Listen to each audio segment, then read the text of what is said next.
What's up, guys? Welcome back to another episode of Mind Something. If you're new here, my name is Jake, and in today's video, we got a lot of subjects to cover. We're going to talk about sales for the RTX 4060. We're going to talk about CPU mining profits. Also going to talk about the Intel Arc A770. Is it still being made or is it discontinued? Then we've got GPU mining at a loss. And then lastly, I want to get into the specs on the Octominer E10 and my thoughts on it. But before we get into the content, if you would, do me a favor, hit that like button. And if you haven't subscribed already, please consider doing so by the end of the video. So first up, let's talk about this article from Tweaktown saying that the NVIDIA RTX 4060 sales leak claims GPU is a launch flop like the 4060 Ti. I'm not going to read the entire article, but I just wanted to point out there was one particular retailer, I think in Germany, called 3D Center, and on launch day they only sold 10 units. And I'm seeing other reports with even less numbers at other retailers. And I think that just goes to show a couple of things here. In fact, maybe three things. Number one, obviously GPU sales are going to be down when GPU mining profitability is so atrocious.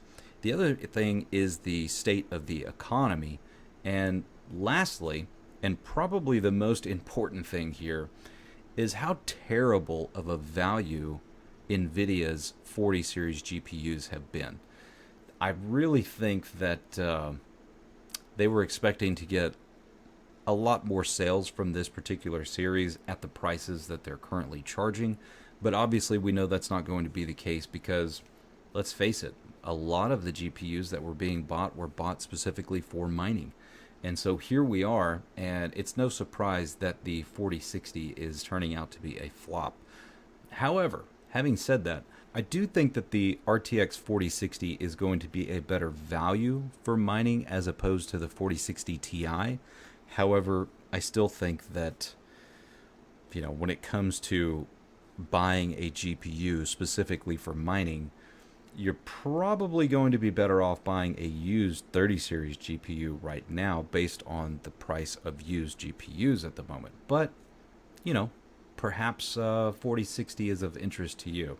I personally am not going to be rushing out and buying one, but with sales like this, I'm sure NVIDIA is probably rethinking their strategy. So hopefully here in the near future, we may start to see some more price breaks. But let's move on and let's talk about hashrate.no adding a few more coins to their CPU mining calculator. So you've noticed they've added a lot more CPUs. We've got the EPYC 7742. We've got the Ryzen 9 7950X. We've got another EPYC 7282. And then, of course, all the usual suspects when it comes to CPU mining. But what I wanted to point out here is we now have Zephyr. We also have Random X on NiceHash, as well as Monero and Varus Coin. And that's specifically for the 7742. However, if we take a look at, let's say, for instance, a 5950X, we're going to see Bitorium and Raptorium listed in here as well. And it makes me really happy to see that hashrate.no is doing a better job of tracking profitability on CPUs, especially right now considering profitability on GPUs is so terrible. But, when it comes to CPU mining, I've personally picked up a couple more rigs here recently.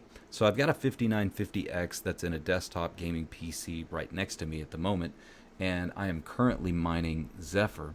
However, I was on NiceHash because NiceHash was paying pretty well over the last couple of weeks. However, it looks like Zephyr's profitability is quite a bit better. You can see that the 5950X is generating about $1 in revenue a day and about 85 cents a day in profit, as opposed to NiceHash at 58 cents a day in revenue and 48 cents a day in profit. I just picked up another CPU mining rig, which is a 5800 X3D, which is actually very similar in profitability compared to a 5950X. They're almost identical. They don't have a 5800 X3D listed on hashrate.no, but if we go to NiceHash real quick, we can take a look at profitability on a 5800 X3D. So right now a 5950X is showing 86 cents a day in profit at 9 cents per kilowatt hour. If we change this to a 5800X3D, we are currently sitting at 87 cents. So almost identical. Not a terrible CPU to pick up for mining.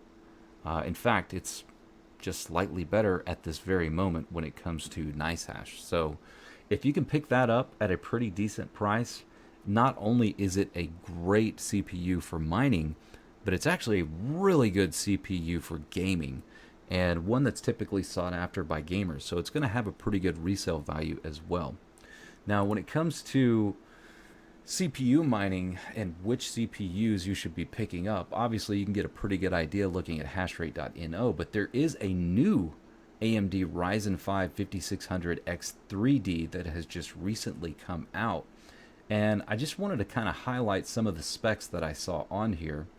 So you'll notice that it has 6 cores, 12 threads, 3 megabytes of L2 cache, 96 on the L3 cache with a base clock of 3.3 and a boost clock of 4.4, which is pretty good in comparison to a 5800X3D. So I'm using Tech Power Up to look at the specs and just kind of compare. And you'll notice the L1 cache 64 per core, and L2 cache 512 per core, and the L3 overall is at 96 megs, but it has 8 cores and 16 threads. So if we compare that to this new 5600X3D, you can see that the L1, L2, and L3 cache is all the same. Really, the only difference here is the amount of cores. So we've got 6 cores and 12 threads, which is roughly 75% of what you would get out of a 5800X3D. So I would expect about 3/4 of the performance. Now, the big kicker here, though, is the price difference. So at launch, you're looking at $229 for a 5600X3D, as opposed to a launch price of $449 for the 5800X3D. However, you should be able to pick up a 5800X3D for somewhere between $200 and $300 on the used market. So, you know, if you can pick up a used 5800X3D for $200 or under, or we'll say $229, then it's obviously going to be a better purchase for mining than the 5600X3D. But there is a lot of options out there from Ryzen for a good mining CPU. I think this one will probably be pretty good. Unfortunately, it's kind of a one-off, and I don't know how long they're going to manufacture this. I think this is kind of a temporary thing. So finding one used now is obviously not going to be very likely, but sometime in the distant future, this might be an excellent CPU to pick up for mining. Anyways, moving on, let's talk about Intel discontinuing the Arc A770. Now notice here it says Intel discontinues the Arc A770 limited edition GPU. So I think a lot of people were confused and assumed that based on articles like this, that the A770 was going to disappear and no longer be available. However, after listening to a couple of the other tech YouTubers, I realized that it is specifically the Intel version of this GPU, the limited edition. The Acer Predator, I believe, is still being manufactured, as well as the ASRock A770. So it's not like this particular GPU is disappearing forever, but it looks like Intel's version of it, which is probably going to be a little bit more cost effective, is no longer going to be available. However, historically, this has not been a great GPU for mining. In fact, if we go back to hashrate.no for a second here, we take a look at the Intel Arc A770, right now at 13 cents per kilowatt hour, you're looking at a loss of 16 cents, as opposed to an A380 at break even, or an A750 at negative 17 cents. So these two GPUs, not great for mining. Now, perhaps in the future we get some different drivers, we get a little bit more support for Intel. If we're ever able to adjust some of the overclock settings, I think that these could be good GPUs. However, as it stands currently, definitely not a GPU that I would be looking at for purchasing for mining specifically. Anyways, let's move on. So next up, I wanted to talk about the importance of mining projects when they're new. I know you guys probably aren't aware, but I am on Twitter and I'm pretty active there. And I recently posted something that was a screenshot that I made a video 9 months ago on how to increase efficiency mining Caspa. And back then, at 10 cents per kilowatt hour and 14 gigahash, that was a loss of $2.59 a day. And by today's standards, that would be worth $42 a day. Imagine what it would be worth within a year. So you can see in this particular video, I had 14 gigahash on Caspa at the time, and this was yielding 1,620 Caspa per day, even though it was a loss of $2.59. I did the math, and like I said, that would be roughly about $42 per day right now. And this just kind of illustrates the importance of mining a project when it's brand new. You really got to put in the time and the effort to find these projects when they're young. And just to kind of elaborate on this, I found another video that I made 10 months ago. And in this particular video, I had 3 gigahash on Caspa, and I was yielding 1,367 Caspa per day with 3 gigahash. So let's pull up a calculator and do the math on this real quick. So 1,367 Caspa divided by 3 gigahash, that's 455 Caspa per gigahash at that time. So my farm right now, that would probably be about 22 gigahash, which would be roughly 10,000 Caspa per day. That's as good as some of these ASIC miners right now. So that should tell you how important it is to find these projects early. Now imagine if I had started mining Caspa when it released back in, I think it was early 2022, probably sometime around March or April. And I probably would have been making 100,000 Caspa per day with 22 gigahash on it. So Seb Haslow put out a video earlier today talking about getting paid in BTC as opposed to accumulating a particular coin that you're mining. And I think there's some nuance to this. I do think that that is a good strategy. So in this video, he talks about in the bear market, you want to accumulate the coin that you're mining, as opposed to in the bull run, you want to sell the coin that you're mining and collect BTC. Perhaps you are going to cash out, or perhaps you're just trying to hold the value at a certain level. And then whenever we get into the bear market again, you have more value to purchase, smaller cap coins or something like that for the potential in the future.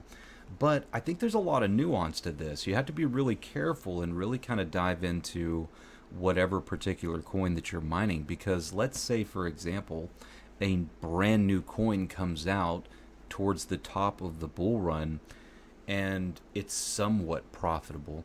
Do you want to sell that for BTC, or do you want to focus on trying to accumulate as much of the coin as possible? And I think that really depends on your conviction in that particular coin.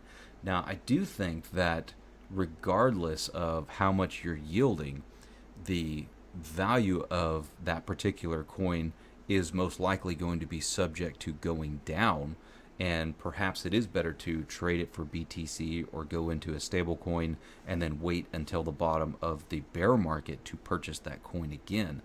But there's a lot of different ways to look at this, and I think that you really need to do your own research and figure out what's best for you and your particular circumstances. So, just my 2 cents.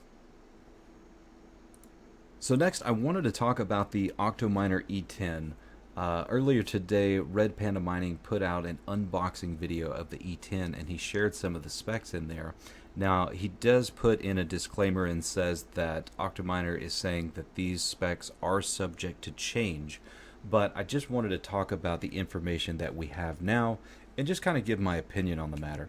So right now, if you were to buy an Octominer E10 for your CPUs, you're going to get two Intel 2698 V3s, not V4s. RAM, you're getting 128 gigs of DDR4.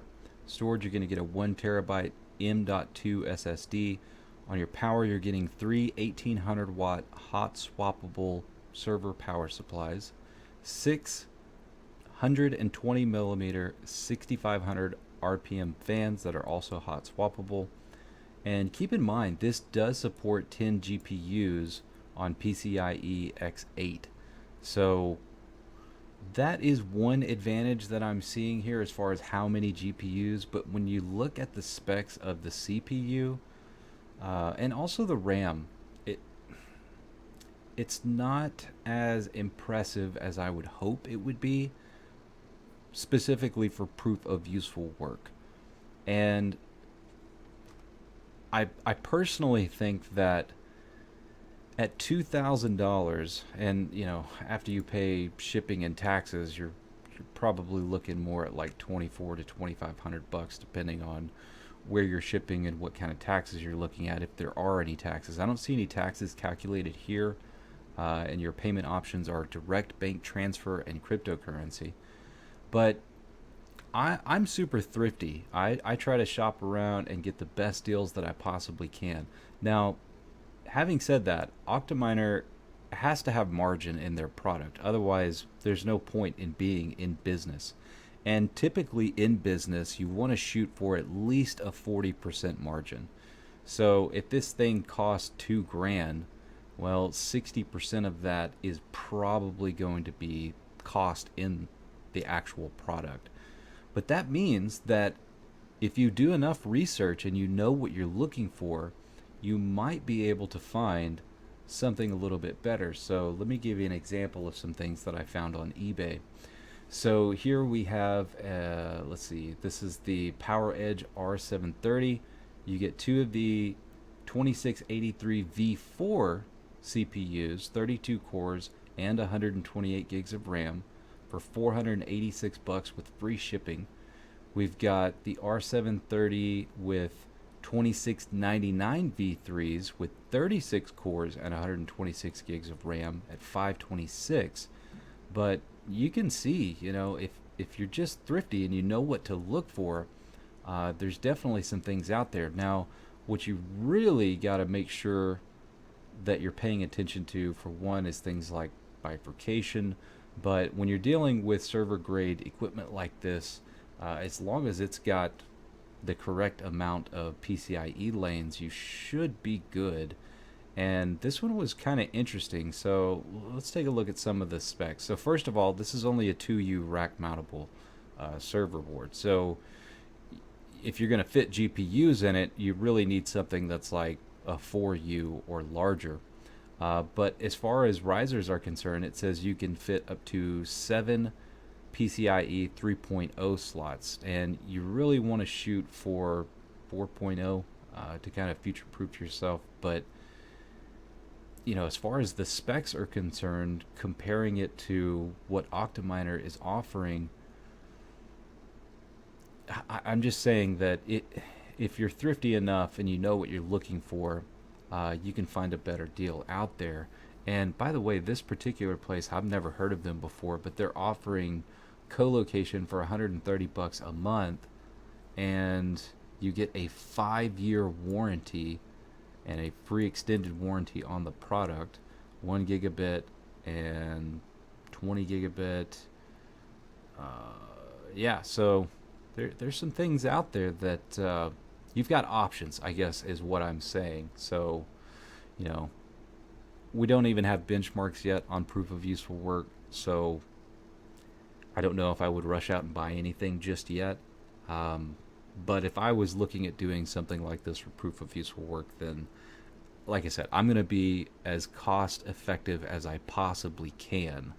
As much as I would love to support Octominer here, I really am kind of disappointed to see their CPU choice. They are offering, like, if you select high spec details here, then you're going to get 256 gigs of RAM And let's see, what else did we upgrade here? I think that's really it. Or you can upgrade your power supply here, so you get one extra for an extra 200 bucks for a 1600 watt power supply. You know, if this was an EVGA Platinum, that'd be a hell of a deal. But for, you know, a server grade power supply, I think that's pretty much in line with expectations. Not an amazing deal by any means. And as far as, you know, the processors, upgrading them to a 2699 V4, that's an extra 355 bucks. Well, how much is this worth? Is it worth $355? Let's see. Let's just pull up eBay here real quick. So $238 for one. Here's, let's see what else we got. $236. So yeah, if you're getting two of them for roughly 350 bucks, yeah, that's actually not a bad upgrade and a much better CPU. But, you know, again, going back to the V3, I don't know. I mean, I guess you're getting 32 cores. Perhaps it's going to be up to the task, but you know, if you're looking at putting 10, 40, 90s in this thing, that's definitely not going to cut it. You're going to need a lot more RAM, and you're going to need some much better CPUs in there. Anyways, that's it for this video, guys. I hope you enjoyed the content. Do me a favor before you get out of here. Hit that like and hit the subscribe if you haven't already. By the way, we're getting very, very close to 5,000 subscribers. We got some big giveaways coming up, so be sure to hit that subscribe if you want to enter in a chance to win the giveaway. With that being said, hope you guys have an excellent day, and I will see you on the next one.